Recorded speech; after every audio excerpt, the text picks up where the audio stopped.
కాసేపు అందరికీ నమస్కారం. సంతాన ప్రాప్తిరస్తు సినిమా గురించి మాట్లాడడానికి ముందు నేను సినిమా చూశాను. నాకు చాలా బాగా నచ్చింది సినిమా. సినిమాలో చాలా సున్నితమైన విషయం డీల్ చేశాడు సంజీవ్. విక్రాంత్ క్యారెక్టరు చాలా రిలేటబిలిటీ ఉన్న క్యారెక్టర్. పెళ్ళయ్యేదాకా ఒక గోల, పెళ్ళయిన తర్వాత పిల్లలు కనాలనే గోల. పిల్లలు కనాలనే గోలని చాలా అందంగా ఏంటంటే రెగ్యులర్గా ఏమవుతుందంటే పెళ్ళి అవ్వగానే పక్కింటి వాళ్ళు, ఎదురింటి వాళ్ళు, అత్తగారింటి వాళ్ళు, వాళ్ళు వీళ్ళు ఎప్పుడు చెప్తున్నావు శుభవార్త ఎప్పుడు పెళ్ళి అయ్యేదాకానేమో పప్పన్నం ఎప్పుడు పెడుతున్నావు అంటారు. పెళ్ళి అయిన తర్వాత శుభవార్త ఎప్పుడు చెప్తున్నావు అంటారు. విశేషమా అని అడుగుతుంటారు.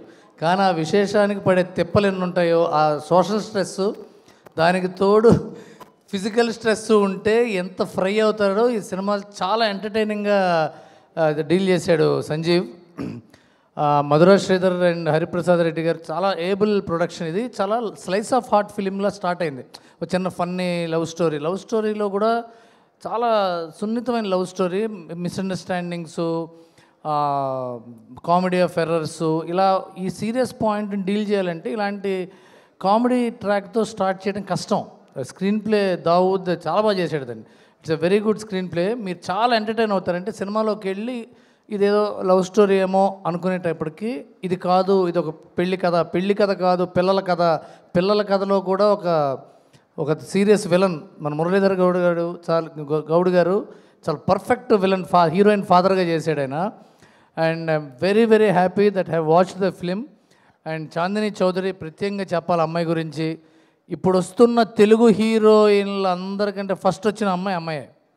ఈ అమ్మాయి వల్ల చాలామంది తెలుగు హీరోయిన్లు వచ్చారు. And you are actually an inspiration for many girls to come into the industry. Chandini చాలా మంచి సినిమాలు చేసావు. నేను ఒకసారి ఒకళ్ళు నిన్ను అడిగారు, నన్ను నిజంగా you have to clap, every one has to clap for her. Telugu సినిమాకి అయితే సినిమా ఇండస్ట్రీకి రావాలంటే బాంబే నుంచో, కేరళ నుంచో, ఇక్కడి నుంచో అక్కర్లా, మన ఇళ్ళ నుంచి కూడా పంపించవచ్చు. మనకేంటంటే సినిమా ఇండస్ట్రీ అంటే అమ్మో అయ్యో అనేది భయపడతారు. మన కళ్ళ ముందు తిరుగుతున్న అమ్మాయి, ఇంత మంచి సినిమాలు చేస్తున్న అమ్మాయి, చాయిస్, పైగా డెస్పరేట్ కాకుండా మంచి సినిమాలు చేసింది. ఒక కలర్ ఫోటోలు మంచి సినిమా, ఇప్పుడు సంతాన ప్రాప్తిరస్తులో మంచి సినిమా, ఇలాంటి మంచి సినిమాలు చేస్తూ ఇంతకాలం సస్టైన్ అవటం అనేది hats off to her. Chandini చాలా మంచి సినిమాలు చేయాలి ఇంకా. అలాగే విక్రాంత్ తర్వాత వాళ్ళు చాలా సినిమాలు చేయొచ్చు, కానీ ఎప్పటికైనా సరే కళ్ళు మూసుకుంటే పిల్లల కోసం టెన్షన్ పడిపోయి క్లోజప్ గుర్తుకొస్తుంది, అంత బాగా చేశాడు. ఇద్దరు పర్ఫెక్ట్ పేరు. చాలా వెన్నెల కిషోర్ గారి క్యారెక్టర్ అయితే మనం ఇంటికి వెళ్ళాక గుర్తుపెట్టుకుంటాం. వెన్నెల కిషోర్ గారి క్యారెక్టర్ ట్విస్ట్ నేను చెప్తే బాగోదు. కథ అతని క్యారెక్టర్ ఏంటంటే పిల్లల్ని కనాలంటే ఎలా స్ట్రెస్ ఫ్రీ లైఫ్ లీడ్ చేయాలని టీచ్ చేసే ఒక సాధు డాక్టర్ క్యారెక్టర్ అయింది. And twist in his tale is fantastic. You will see it in the big screen. నేను మ్యూజిక్ సునీల్ కాశ్యప్ గారు అన్నారు. ఆ తర్వాత అజయ్ అర్సాడ్ ఎక్కడున్నాడు? Ajay Arasada it's great job in the పాట, శ్రీమణి చేసిన పాట అది. ఆ సినిమాని ఒక విజిబిలిటీ తీసుకొచ్చింది సినిమాకి.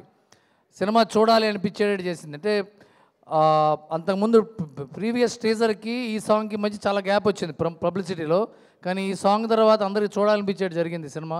I'm looking forward to watch this film on November 14th. Wish you all the best. Kasarla Shyam గారి సాంగ్ చాలా funny song. You will enjoy it on the screen. God bless you all. Take care. Thank you. Thank you so much, BVS Ravi garu and Kalyan garu. Cinema చూసిన వాళ్ళు cinema గురించి మాట్లాడుతుంటే ఇంకా excitement పెరిగిపోతుంది కదా. నిజంగా థియేటర్కి వెళ్ళి November 14th అద్భుతంగా